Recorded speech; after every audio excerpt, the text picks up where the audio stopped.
రేవంత్ రెడ్డి విజయం మా నవీన్ యాదవ్ అన్న విజయంగా మేము భావిస్తున్నాము.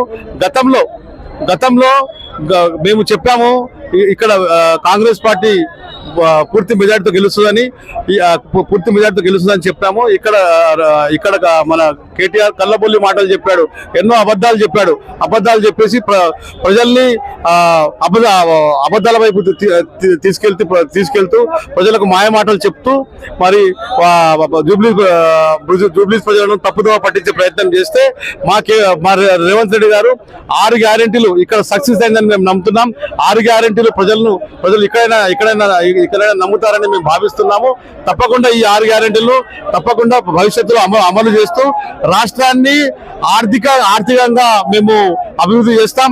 రాష్ట్రాన్ని అప్పులపాలు చేయకుండా ఆర్థికంగా అభివృద్ధి చేస్తూ ఈ కేటీఆర్ కుటుంబాన్ని భూస్థాపితం చేస్తామని చెప్పేసి ఈ సందర్భంగా మనవి చేస్తున్నాము.